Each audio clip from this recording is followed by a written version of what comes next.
Hello friends, नमस्कार। मैं हूं अविनाश कुमार। इस वीडियो की इस भाग में आप सभी का स्वागत है। यहाँ पर हम लोग बात करने वाले हैं बीपीएससी 64वीं मेंस एग्जाम के ऊपर।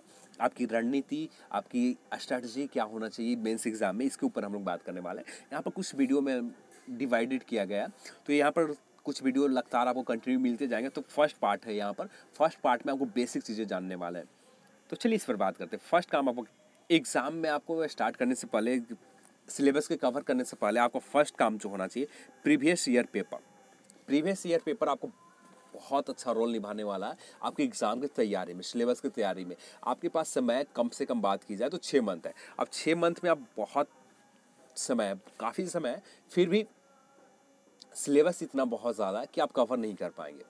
तो इसलिए आपको स्मार्ट तरीके से पढ़ना है। प्रीवियस ईयर पेपर आपको पढ़ना है, फर्स्ट काम आपको करना चाहिए। प्रीवियस ईयर पेपर आप कंप्लीट करते हैं तो एग्जाम के तैयारी में सिलेबस जैसे ही आप स्टार्ट करते हैं, सिलेबस जैसे ही स्टार्ट करते हैं तो इससे आपको बेनिफिट ये होगा कि आप सिलेबस में क्या पढ़ना है, किस चीज़ को छोड़ना है, ये आप जानते हैं। तो सबसे पहला काम, आपको प्रीवियस ईयर पेपर, आपको हर प्रश्न को आप देख लीजिए, बना एक बार पढ़ लीजिए हर प्रश्न को।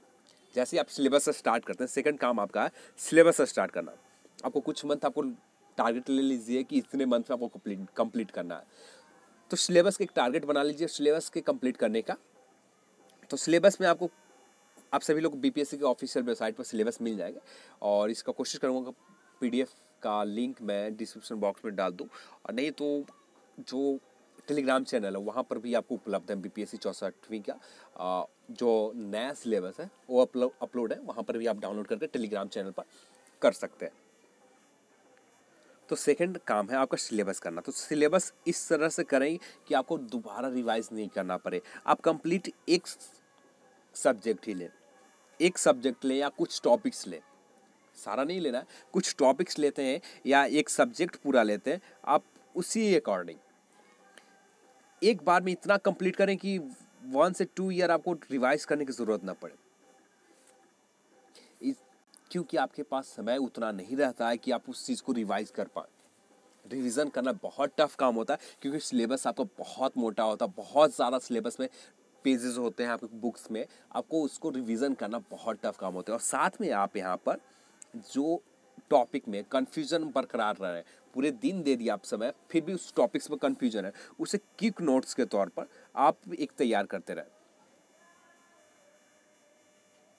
क्विक नोट्स के तौर पर आप तैयार करते रहें। इससे एक बेनिफिट होगा कि आप जहाँ पर कन्फ्यूजन है, जिस टॉपिक्स पर, जैसे इंपॉर्टेंट डेट्स हो गए, या कोई स्पेशली डेटा हो गया, इकोनॉमिक्स के डेटा हो गए, ज्योग्राफी के कुछ डेटा हो गए, उसको रिवाइज करने के लिए क्विक नोट्स में आप लिखते जाएं। और यहाँ पर हमें बार बार रिवाइज करना है, तो इस टॉपिक के ऊपर ध्यान रखें। तो सिलेबस की इस तरह से कवर करें कि आपको 2 साल कम से कम रिवाइज ना करना पड़े।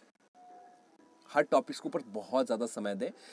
यहाँ पर आपके पास समय ज़्यादा नहीं है, इसलिए तो सिर्फ टॉपिक वाइज ही करें। प्रीवियस ईयर पेपर आप सॉल्व कर लेते हैं, इससे अनुमान लग जाए किस तरह के प्रश्न पूछ जाते हैं और किस टॉपिक पर ज़्यादा मेहनत करनी है। आपको सभी टॉपिक करना है, सिलेबस का सभी टॉपिक कवर करना है, पर जो स्पेशली बार बार पूछे जाते हैं प्रश्न, उसके ऊपर ज़्यादा ध्यान देनी है। और उसके बाद खुद का बनाया हुआ नोट्स, थर्ड वर्क आपका होना चाहिए, खुद से नोट्स बनाए, किसी का कॉपी पेस्ट नहीं। सोशल मीडिया पर बहुत सारे आपको नोट्स मिल जाएंगे, लोग बनाकर डालते रहते हैं, उस नोट्स को आप कॉपी ना करें। आपके पास सिलेबस है, आपके पास सोर्सेज है, सब कुछ आपके पास है, तो कॉपी क्यों करना। आप अपने खुद से लिखें, खुद से एक्सपीरियंस करके आप नोट्स बनाएं। ठीक है, नोट्स बनाने के पास डेली जो आपने प्रीवियस ईयर का पेपर ले रखा है, इसी से आंसर राइटिंग करें। डेली 1 या 2 प्रश्न, 1 या 2 प्रश्न का आप टारगेट रख लें, 1 या 2 प्रश्न के ऊपर डेली राइटिंग करनी है। तो ये एक आप टारगेट बना लें और इसी के ऊपर आप काम करना स्टार्ट कर दें। ठीक है, और रिवीजन जो टॉपिक के आप क्विक नोट्स बनाया है, क्विक नोट्स आपने बनाया, उसी टॉपिक जिसमें बार बार कन्फ्यूजन हो रहे हैं आपको, जिस पर टॉपिक्स हो, चाहे वो डेटा हो, चाहे इंपॉर्टेंट डेट्स हो, या किसी बुक्स राइटर के नाम हो, ये जो भी जिस पर ज़्यादा कन्फ्यूजन हो रहे हैं, जो याद नहीं हो रहा, उसके ऊपर क्विक रिवीजन के नोट्स जो बनाया उसे रिवाइज करते जाए। तो ये रहा आपका बेसिक वर्क, ये आपको करना बहुत ज़रूरी है। आप सफल होना चाहते हैं फर्स्ट अटेम्प्ट में, तो ये वर्क आपको बहुत इंपॉर्टेंट रोल निभाने वाला, तो आप ये काम ज़रूर करें। हाँ, एक चीज़ और, अपने मन के अंदर, आप फर्स्ट अटेम्प्ट देने वाले हैं इस बीपीएससी 64वीं मेंस एग्ज़ाम में, तो अपने मन के अंदर ये मत लाने दें कि मुझसे नहीं हो सकता। बिल्कुल हो सकता है। आपके पास 6 मंथ है, 2 मंथ आपको रिजल्ट आने में, अभी से 2 मंथ आपको रिजल्ट समय आने में, और बाकी 4 मंथ मिल जाएंगे रिजल्ट आने के बाद। तो 6 मंथ आपके पास कंप्लीट समय है। इतना में बहुत कुछ आप बेहतर कर सकते हैं। आपको सिर्फ मेंस में रिजल्ट देना है, आपको उस सब्जेक्ट में पीएचडी नहीं करनी है। बहुत टफ काम नहीं है, बस यहाँ पर नेगेटिव चीज़ों से दूर रहे। यूट्यूब पर आपको बहुत सारी चीज़ नेगेटिव मिल जाएंगे। अब बोर्ड आयोग ऐसा है, इस तरह के बहुत सारे टॉपिक्स मिल जाएंगे। उसके इस तरह के वीडियो से आपको इग्नोर करना है, क्योंकि नेगेटिव किसी चीज़ के प्रति जाने लगते हैं मन के अंदर, तो अब तैयारी करने में मन नहीं लगता। नेगेटिव कुछ नहीं होता है, फिर भी आपके अंदर मन घर बनाते जाता है, उसका तैयारी करने में आपको मन हटाते जाते हैं। तो इसलिए नेगेटिव चीज़ों से बहुत दूरी बनाना होगा आपको, यदि मेंस आप निकालना चाहते हैं तो।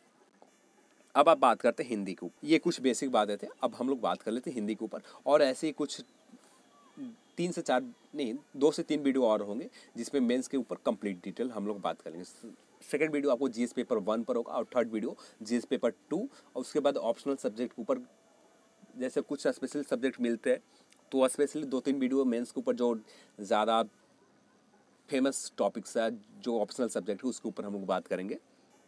यहाँ पर आपको मेंस में हिंदी 100 नंबर के 100 अंक के प्रश्न पूछे जाते हैं। यहाँ पर क्वालिफाइंग नेचर, यानी सिर्फ यहाँ पर 30% आपको स्कोर करना है। यहाँ पर टॉप होना ज़रूरी नहीं है, फिर भी यहाँ पर मेहनत बहुत करना होता है। आप व्याकरण से 30 अंक के पूछे जाते हैं। यदि आप व्याकरण भी अच्छे से कंप्लीट कर लेते हैं तो 30 अंक ऐसे ही हो जाते हैं, पर नहीं हो पाते क्योंकि प्रश्न आपके अकॉर्डिंग नहीं आता। क्योंकि आपके मन में यही आते हैं कि क्यों ना व्याकरण सिर्फ कंप्लीट कर लूँ, पर व्याकरण कंप्लीट करने से ज़रूरी है कि आप जैसे व्याकरण कंप्लीट करते हैं आपको व्याकरण के सारे प्रश्न बन जाएंगे। नहीं बन पाएंगे, कुछ प्रश्न ऐसे होंगे जो प्रश्न आपने बनाए उसमें भी गलत हो जाएंगे।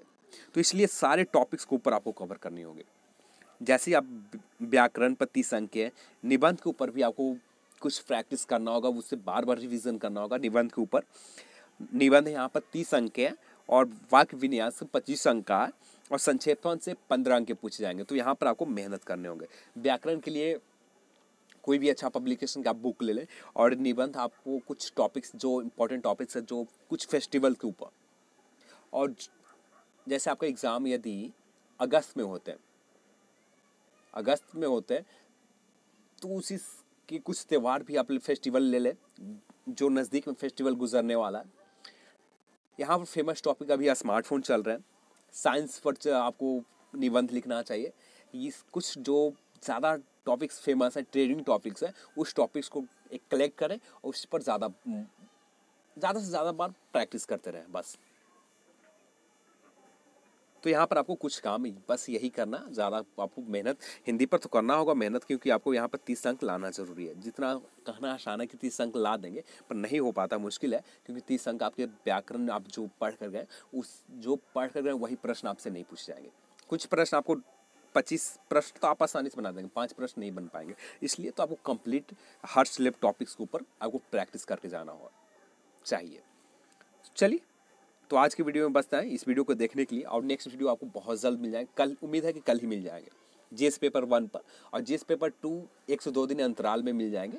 और थर्ड वीक में जो ऑप्शनल सब्जेक्ट है, वैसे ऑप्शनल सब्जेक्ट में तो सारे टॉपिक्स का कवर करना बहुत मुश्किल है, बहुत सारे सब्जेक्ट है। जो कुछ इंपॉर्टेंट सब्जेक्ट है उसके ऊपर हम लोग जरूर बात करेंगे। तो यहाँ पर इस वीडियो को देखने के लिए आप सभी को बहुत बहुत धन्यवाद। Thank you for watching. Like और शेयर सब्सक्राइब आप चैनल को जरूर करें। जय हिंद, जय भारत।